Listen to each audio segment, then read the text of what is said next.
This is VK1WIA. All points of contacts from today's news stories are to be found in print.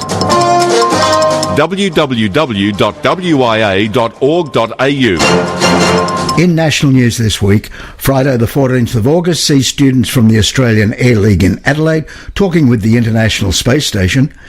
Committee re-evaluating results of WRTC 2026 competition.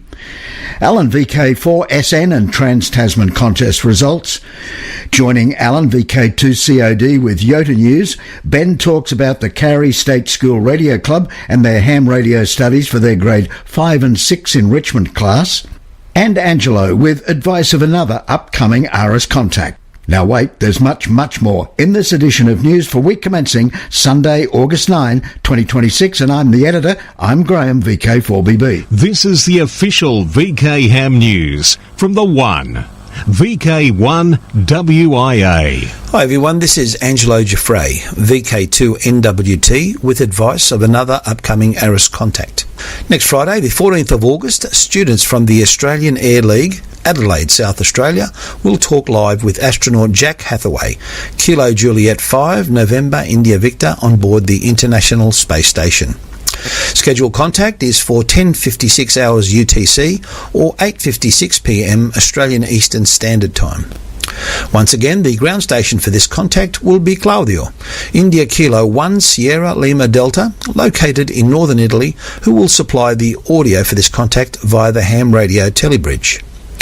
You can listen to this contact live from anywhere in the world via Echolink ham node 69556 or IRLP node 9556, as well as a range of other linked VoIP modes. Please visit the anzel.radio website for the full list of all modes and talk groups. Now, last Monday's contact with the Geneva College La Trobe, Tasmania, was received via a number of repeaters that were linked to the Echolink ham conference node, enabling a much wider audience to experience this facet of amateur radio for the first time. So I would strongly encourage all repeater operators across Australia now, candling to the Echolink or IRLP ham conference, to do so and broaden the reach of these contacts for everyone to enjoy. Stephen, VK4 Sierra Juliet Victor, will once again provide his countdown dashboard for this contact, and I will post a link to the dashboard on the latest updates section of the WIA website a few days before the event. Contacts generally last around about 10 minutes, with callbacks taken by John, VK3HJQ, immediately afterwards for reporting back to NASA. We hope that you enjoy this contact and look forward to hearing from you on those callbacks. If you want more information about ARIS, including application forms and instructions on how to apply, please visit the ARIS section on the WIA website. This is Angelo, VK2NWT, for WIA National News. Thanks, Angelo. Now, the bird is the word. As anyone who has ever worked a satellite regularly, working these birds, as they're known, has its rewards. A group of researchers here in Australia have also been working the birds, the species known as the white-backed swallow, using temperature-sensing radio transmitters, and they received some great results. Listen up as John Williams, VK4JJW, gives us the bird, as he did for Newsline. No matter which hemisphere you live in, no doubt this year has already shaped up to be a time of weather extremes. Wherever you are, you have a lot in common with the white-backed swallow, a prevalent species here in Australia with the very uncommon ability to survive despite freezing temperatures to blasting heat. We're talking about as much as 50 degrees Celsius, that's 122 degrees Fahrenheit, and we Australians especially can relate. To learn how the birds survive, researchers in Central Australia's Sturt National Park outfitted some of them with tiny transmitters. This was not an avian parks on the air. This was a research project to monitor the birds' physiological responses through biologging, a way to record and transmit their body temperatures changes as the birds slept in their burrows at night. The result? A highly successful worked all states of bird physiology. The collected data confirmed the scientists' theory that a deep torpor, an essential near shutdown of metabolism, heart rate and breathing, was essential for these birds, just as for some other bird species, such as the tiny hummingbirds in some regions of the world. The results were recently published in the journal Current Biology. The scientists called the transmitters key to their findings because data could be gathered in the wild instead of an artificial setting, such as a laboratory.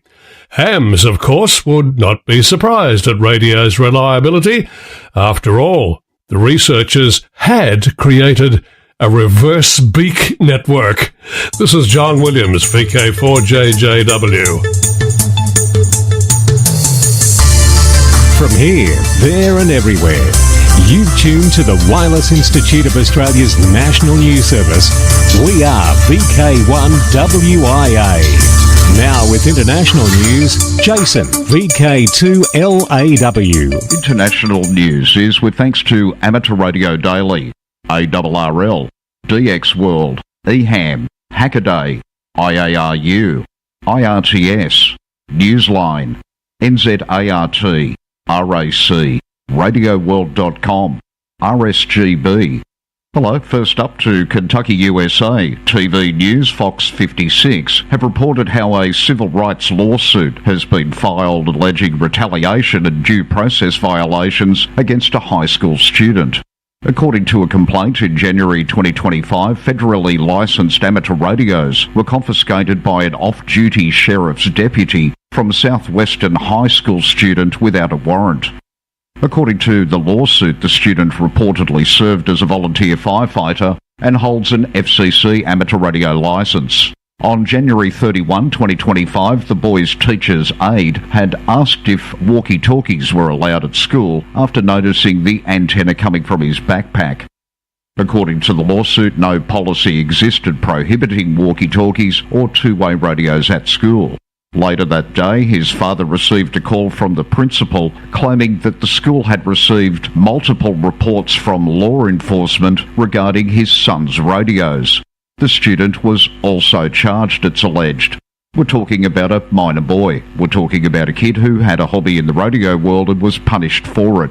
Through a series of actions, a sustained series of actions against him, action was brought against him for violating a law he literally can't violate because he's a licensed FCC radio operator. The sheriff's deputy demanded the Bowman family turn over the radios or they'd go to jail. Further, he didn't need a warrant to take them. The Pulaski County Court later found it undisputed that he was duly licensed by the Federal Communications Commission and noted that he has not been accused of any transmission through a frequency reserved for law enforcement.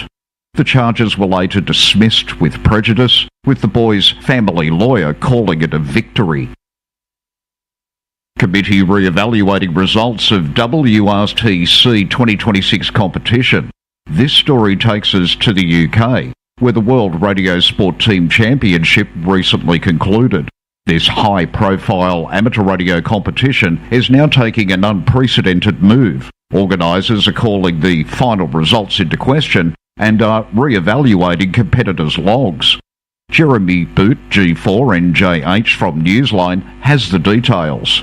The WRTC Organising Committee has announced that they've found discrepancies contained in competitors' log files from the event held in early July in the UK. Mark Haynes, M0DXR, Organising Committee Chairman, released a statement on the 27th of July saying that an emergency meeting had been held and that the judging committee had been instructed to conduct a reanalysis of the logs since the findings could affect the team's finishing positions. The statement appears on the event's website. Mark said, quote, "While we do not want this to take a long time, I have instructed that this must be a thorough and complete reanalysis to enable the results to reach a position of absolute conclusion," quote. He added, WRTC has no place for foul play. He was not specific about what suspected actions are believed to have interfered with the results. Discussion threads on the WRTC's Groups I/O reflector have said that pirated call signs affecting multipliers are among the elements being scrutinised. This is Jeremy Bucci for NJH. The trio of microsatellites described as fire towers in the sky have been launched.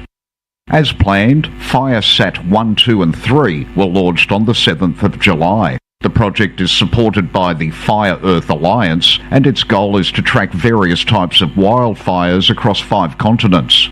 As reported several weeks back here on WIA National News, the satellites have received support from a $26 million grant from the Bezos Earth Fund and have the support of Google. The non-profit Earth Fire Alliance is hoping to have enough satellites in place eventually so that every point on the planet will be seen every 20 minutes.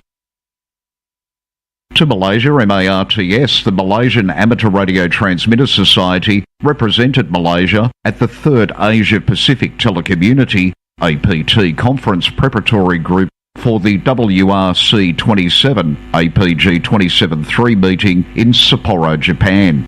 This past week, their participation was aimed at supporting the position and role of the International Amateur Radio Union, IARU Region 3, in safeguarding the amateur radio spectrum, MARTS said in the statement today.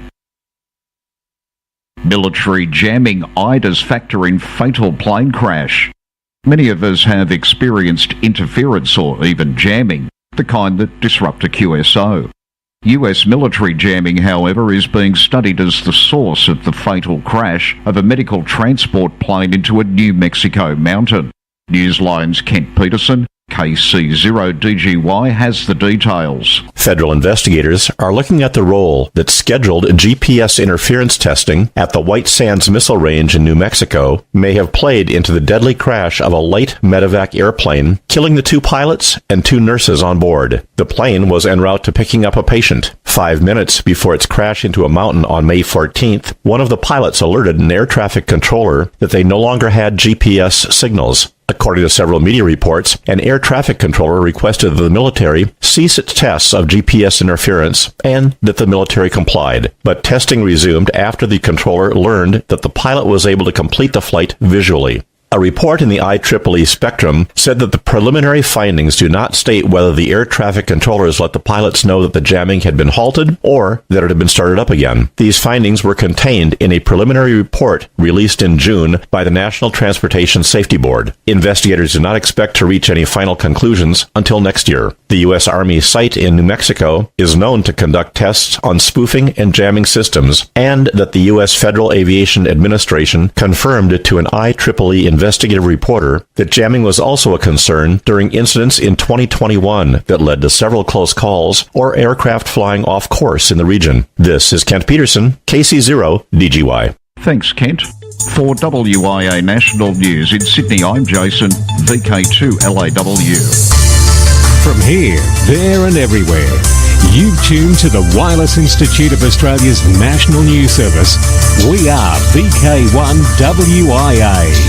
Now, operational news with Felix, VK4FUQ. Hello there. Now, contest-wise, 2026, and it's to Alan. Greetings all, this is Alan, VK4 Sierra November with the Trans-Tasman contest results. This year, operators experienced good propagation and low noise on the bands. There were approximately 370 operators on air, and 70 logs were entered containing 6,355 QSOs. A 19% submission rate is good, as is a 12% increase in submitted logs over last year. Congratulations go to Isaac, VK4 India Kilo Zulu, for winning the Youth Award. Isaac put in a great effort in the single-op low-power category with 2,184 points, coming 8th overall out of 39 entrants. The following category winners were Multi-Multi, Victor Lima 4 Romeo, Multi-Single, VK3 Kilo Kilo, Single-Op QRP, VK3 Tango Uniform November, Single-Op Low Power, Victor Kilo 2 Echo Zulu Foxtrot, and Single-Op High Power, VK4 Sierra November. As per usual, full results, soapbox comments and statistics are available on the vklogchecker.com. The contest report contains all results and certificates for VK and ZL operators and is downloadable from the Trans-Tasman page on the WIA contest pages. Remember to prepare for the Remembrance Day contest next weekend, the 15th and 16th of August. For those wishing to submit a team of 3 single operator stations, please email me prior to the contest. Please read all the good info regarding the contest on the WIA contest page. See you in the Remembrance Day contest. This is Alan, VK4 Sierra November. Thanks, Alan. Now, this weekend, August 8 and 9, the EME 2.3 GHz and up test. August 15 and 16, RD contest. August 29 and 30, Alara contest. September 1920, VHF UHF Field Day. October 3 and 4, Oceania SSB Contest and Oceania CW Contest is October 10 and 11. October 24-25, CQWW SSB. November 28-29, CQWW CW Contest. December 1-31, VK Yoda Contest. December 12-13, ARRL 10 metre Contest. Now let's open the DX window to the world. Special call sign LZ75 HSE is active to celebrate the 75th anniversary of the Radio Telegraphy High Speed Club. The club was founded in 1951 and to date membership has grown to include more than 1,400 operators spanning every continent. highspeedclub.org. To mark the 90th anniversary of All India Radio, India's state-owned public radio broadcaster, 1890 VANI is active until August 16. SSB and FT8 on 20, 15, 12 and 10 metres. QSL via the Bureau. 3Y0K. Charles M0OXO is no longer the QSL manager for 3Y0K, Booby Island, 2026. The log has been moved to Club Log, and the OQRS for direct cars has been enabled. The Bureau option will be available sometime next year. DR of Congo. The Mediterranean DX Club will be active as 9T0MD between 30 September and 11 October. The 9T prefix has never been used before.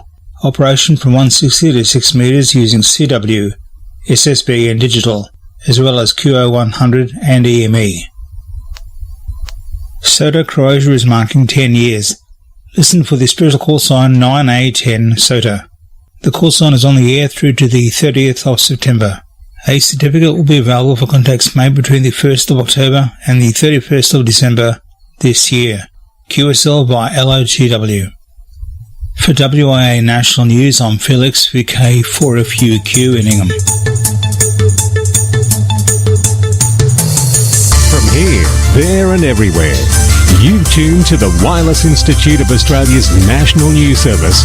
We are VK1WIA.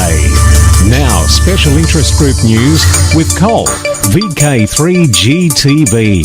Hello, first up in Worldwide Special Interest Group News this week, it's Summits on the Air, Worldwide Flora and Fauna Program, Parks on the Air, and other adventure groups. Tom Martin, W8TAM, co-founder of Parks on the Air and a current member of the POTA Board of Directors, has a candid conversation about the organisation's next chapter. In this YouTube release, he discusses POTA's remarkable growth to nearly 90,000 participants, the unique challenges of running a global volunteer organisation, and the work happening behind the scenes to prepare POTA for the future. Tom also shares the story of how recent advances in AI has helped overcome years of software development challenges, putting a public beta of the next generation POTA platform within reach. The link to the YouTube is in the text edition, best read at wia.org.au,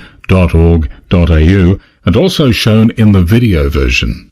Now some fresh VKFF news. When did you last respond to a VKFF Parks CQ call? Did you wonder what VKFF Parks was all about? You might already be an avid hunter of parks and try to log as many different parks as you can. Do you want to find out more about the WWFF VKFF program? You have the opportunity at the annual VKFF get-together held in Albury from Friday, October 30 until Sunday, November 1. At the VKFF get-together in Albury, discover what equipment experienced operators are using and have the opportunity to share information about setting up antennas and the enjoyment you get operating from beautiful outdoor locations. You will need to book early as places are limited and walk-ups on the day cannot be accepted. For more information and bookings, go to the WWFF Australia website. You will find that at www.ffaustralia.com. That's www.ffaustralia.com. Put it in your diary now for October 30 until November 1 at Albury. This is Peter, VK3, Papa Whiskey Golf. See you there. Thanks, Peter. In other FF news, to celebrate its 15th anniversary, the Croatian Flora and Fauna Amateur Radio Club is active as 9A44FF until the 31st of December. For information about an award that's available for working station 9A4FF, visit qrz.com.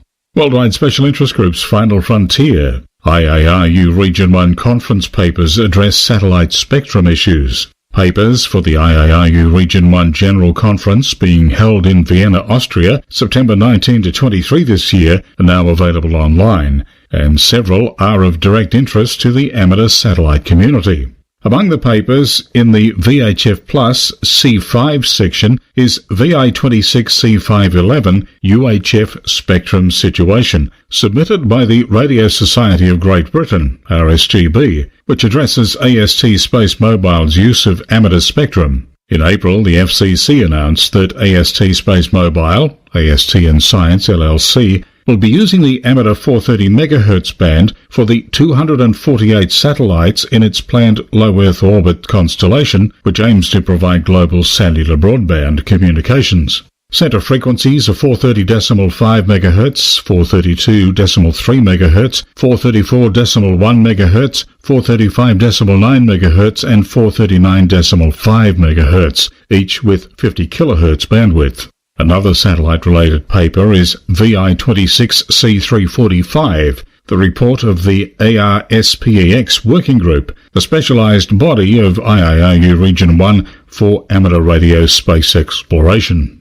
Earlier in this Your WIA National News, we heard from VK2NWT and details on several Aussie ARIS contacts. Well, in Nairobi, they also have just had an ARIS contact. Their very, very first one. On the 5th of August, the Kenya Space Agency hosted Kenya's first live amateur radio on the International Space Station Contact. This educational initiative linked a Kenyan audience directly with an astronaut in orbit aboard the International Space Station. During the event, students asked a series of pre-selected questions, which are answered live by an astronaut aboard the International Space Station as it passed within radio range of Kenya. NASA is making progress in building the moon base, which will become a resilient outpost near the moon's south pole for science, technology, and eventual human operations. To advance lunar surface infrastructure development, commercial partners such as Blue Origin, Firefly Aerospace, Intuitive Machines, and Voyager Lunar Systems are working toward delivering landers by 2028. These landers will deliver the foundational architecture for a sustained presence on the moon. Their progress represents major advances in commercial lunar delivery and lays the groundwork for the systems and surface capabilities the moon base will rely on. Phase 1 of the moon base architecture plan, taking place now through 2029, includes more than 20 robotic landings, with each mission designed to incrementally advance system capabilities and validate operational components for those that follow. Before astronauts arrive, robotic missions will deploy critical scientific instruments that characterize the lunar environment, test new technologies, and begin assembling the infrastructure needed for human habitation. Worldwide Special Interest Groups, Lighthouses Weekend. North Dublin Radio Club Lighthouse Weekend. With thanks to Irish Lights, the North Dublin Radio Club, EI0NDR, will activate the Bailey Lighthouse in Howth on the 15th and 16th of August. There are plans for various stations, and visitors, if in the region, are welcome on the day. Worldwide Special Interest Groups, Radio Amateur Young Timers, YOTA, Youngsters on the Air. And with the details, here's Alan, VK2COD. We start this week's YOTA segment of WIA National News with a quick trek to far north Queensland and the Tablesland Radio and Electronics Club. On Thursday the 30th of July, the Kirai State School Radio Club, using the call sign VK4 KSS, had an on-air practical session as part of their ham radio studies for their grade 5 and 6 enrichment class. Thank you, this is VK4KFF. This is Kilo 4, Kilo Sierra Sierra. Calling Kingswood Deadly Blast. Over. Under the guidance of Stu, VK4SDD, the students made contact with many stations across VK4 on 40 metres under some trying conditions. This time on air aids them in achieving a foundation licence and is good practice for the CQ Worldwide SSB contest coming up in October. This has been Ben, VK4 Yankee Tango for the Tablelands Radio and Electronics Club, and we are proud supporters of the Kirai State School Radio Club. Thanks, Ben. Now it's to Austria, where the YOTA IARU Region 1 summer camp has just come to an end. I tell you, I am amazed at just how fast their week flew by, how many incredible people the Yodas met, and how strong the friendships have become.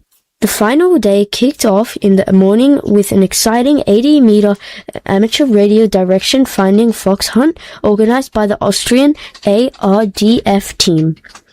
Participants had to locate 5 hidden transmitters scattered across a 3-kilometer course. With the magnificent Alps as the backdrop, Benjamin HB9HIH took the top spot in the men's category with a lightning fast time of 12 minutes 34 seconds. And Stefania YO9158/D, who led the women's category with an impressive time of 15:36. The grand finale of the week was the official closing ceremony. Participants received their certificates and the ARDF winners were celebrated.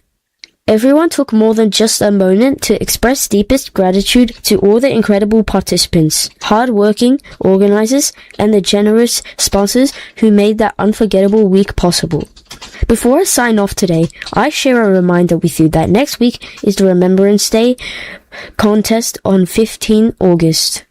Keep your ear out, or should I say volume up and squelch down, for any Yodas taking part in the contest, including Scout, Girl Guide, and ADF Cadet units across Australia. Good luck to all who do take part in the contest, and lest we forget.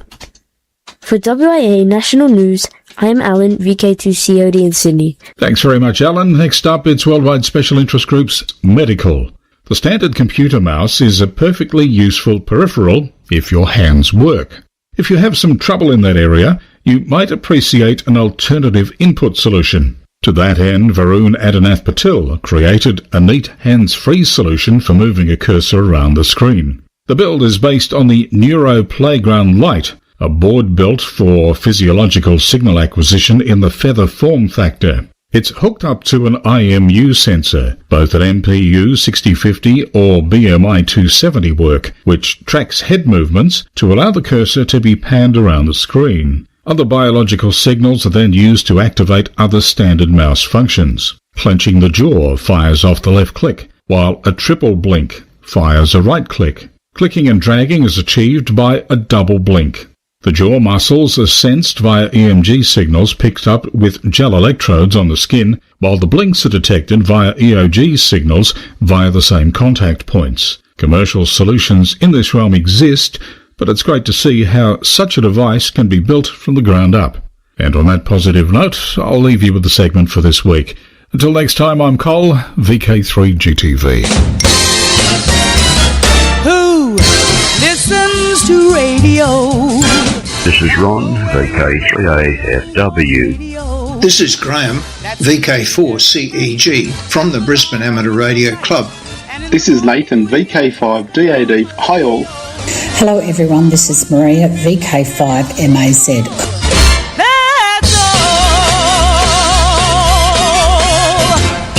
It's a date. Now don't forget, clubs, you're welcome to email text with your audio for this section. Send both to nationalnews@wia.org.au. In VK4, the Sunshine Coast Sunfest 2026 happens at 25 Peachester Road, Beerwah on Saturday, September 19. For the whole of VK, it's the WIA Affiliated Clubs President's Webinar, September 20. In VK3, the Bendigo Amateur Radio and Electronics Club Radio Fest, Sunday, October 11, Bendigo East Hall in Lancel Street. It's the VKFF National Get-Together, October 30 through to Sunday, November 1 in Albury, New South Wales. The Tassie Ham Econ Radio Conference, November 7 and 8 at UTAS Sandy Bay Campus. VK3 sees the Southern Peninsula Amateur Radio Club's giant car boot sale, November 15, Dramana 3 Drive-In Theatre, Nepean Highway. When? 10 a.m. Back to VK5, it's the Adelaide Amateur Radio and Electronics Club car boot sale, Dogs South Australia Showground, Cromwell Road, Kilburn, 10 a.m. November 21. Now until next we meet, I'm Editor Graham, VK4BB. Walk softly. From Australia, this has been the Wireless Institute of Australia with the weekly news service. This broadcast is in text, audio and video and is accessed on wia.org.au. Courtesy of Bevan, VK5 BD's ATV and YouTube channel, this has been WIA National News. We're back now, live and local, and your voice, your callbacks. And don't forget, tick like.